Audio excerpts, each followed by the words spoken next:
പണ്ഡിതന്മാർ എഴുതി വെച്ചിട്ടുള്ളത്. ഒന്നാമത് ഹാദിമുൽ ലദ്ദാത്ത്, എല്ലാ സുഖങ്ങളെയും മുറിച്ചു കളയുക എന്നത് മരണത്തിന്റെ പ്രത്യേകത മാത്രമാണ്.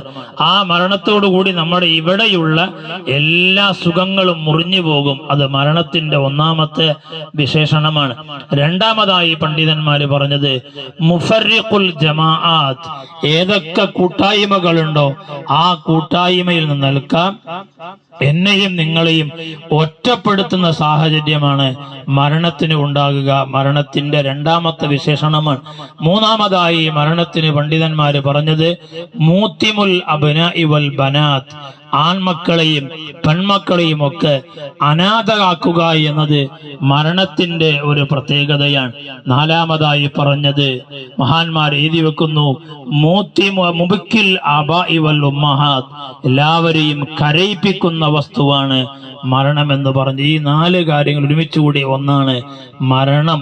ആ മരണത്തെ ഓർത്തുകൊണ്ടുള്ള നല്ല ധാർമ്മിക ബോധത്തോടുള്ള ജീവിതത്തെ നാം അടയാളപ്പെടുത്തുക എന്നതായിരിക്കണം ഇതുപോലെയുള്ള സദസ്സുകളിൽ നാം ഉൾക്കൊള്ളേണ്ട പാഠം. അല്ലാഹു ജല്ല ജലാലുഹു ആ നിലക്ക് നല്ല നിലക്ക് ജീവിച്ച് നല്ല രൂപത്തിൽ അല്ലാഹുവിലേക്ക് യാത്ര പോകുന്ന സജ്ജനങ്ങൾ അല്ലാഹു ഉൾപ്പെടുത്തി അനുഗ്രഹിക്കുമാറാവട്ടെ. ഈ മാസം നമുക്കറിയാമല്ലോ, ഞാൻ നിർത്തുകയാണ്, ജുമാദുൽ ഉഖറയിൽ അനുസ്മരിക്കപ്പെടുന്ന ഏറ്റവും പ്രധാനപ്പെട്ട വലിയാണ് സയ്യിദുന അബൂബക്കർ സിദ്ദീഖ് റളിയല്ലാഹു അൻഹു. സ്വർഗത്തിലാണെന്ന് ഉറപ്പുള്ള മഹാൻ.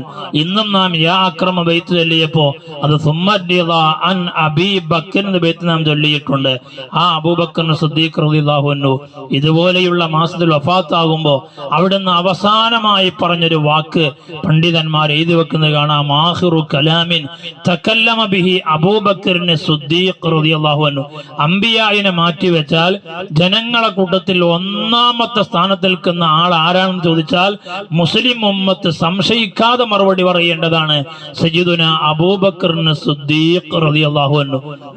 ആ അബൂബക്കർ സിദ്ദീഖ് റളിയല്ലാഹു അൻഹു അവസാനമായി പറഞ്ഞ വാക്ക് റബ്ബി തവഫനി മുസ്ലിമൻ വഅൽഹിഖ്നി ബിസ്സാലിഹീൻ. എന്തൊരു ആശയമാണ്! അല്ലാഹുവേ, എന്നെ നീ മരിപ്പിക്കേണ്ടത് ഞാൻ നിനക്ക് വഴിപ്പെട്ടവനായിട്ട് ഉള്ള സന്ദർഭത്തിൽ എന്നെ നീ മരിപ്പിക്കണം. വഅൽഹിഖ്നി ബിസ്സാലിഹീൻ, സാത്വികരോടൊപ്പം എന്നെ നീ ചേർത്തി വെക്കുകയും ചെയ്യണം. ആരാണ് പറയുന്നത്? അംബിയായിന്റെ ശേഷം ജനങ്ങളിൽ ഏറ്റവും മഹത്വമുള്ള സയ്യിദുന അബൂബക്കർ സിദ്ദീഖ് തങ്ങളുടെ ദുആ അതാണെങ്കിൽ ഞാനും നിങ്ങളും എല്ലാ സമയത്തും പ്രത്യേക സുജൂദിലൊക്കെ നമുക്ക് ഈ ദുആ മനപ്പാഠമാക്കിയിട്ട് റബ്ബി തവഫനി മുസ്ലിമൻ വഅൽഹിഖ്നി ബിസ്സാലിഹീൻ, ഈ ദുആ എപ്പോഴും വർദ്ധിപ്പിക്കാൻ വേണ്ടി ശ്രമിക്കണം. അല്ലാഹു നമുക്ക് അവസരം നൽകട്ടെ. ഇവിടെ നാം ചൊല്ലുന്ന ദിക്ർ ലാ ഇലാഹ ഇല്ലല്ലാഹ്, അതിന്റെ ഹംസും ഹാവും ഒന്നും വിട്ടുപോകാതെ വളരെ അക്ഷരത്തോടു കൂടി നല്ല ആത്മാർത്ഥമായി നാം ചൊല്ലുന്ന സമയത്ത് ഇവിടുന്ന് മരണപ്പെട്ടു പോയ ആ മാന്യ സഹോദരന്റെ ഖബർ ജീവിതം സന്തോഷകരമായി കിട്ടണമെന്ന നല്ല നെയ്യത്തോടുകൂടി നാം ചൊല്ലുക. അല്ലാഹു തആല അദ്ദേഹത്തിന് മഗ്ഫിറത്ത് കൊടുക്കുമാറാവട്ടെ. അദ്ദേഹത്തിന്റെ ഭാര്യ, മക്കൾ, കുടുംബങ്ങൾ, ബന്ധപ്പെട്ട എല്ലാവർക്കും അല്ലാഹു വലിയ ഖൈറും ബറക്കത്തും ചെയ്ത് അല്ലാഹു അനുഗ്രഹിക്കുമാറാവട്ടെ. ജദ്ദിദു ഈമാനക്കും വനവ്വിറു ഖുലൂബക്കും വസയ്യിനു അൽസിനതക്കും ബിഖൗലി ലാ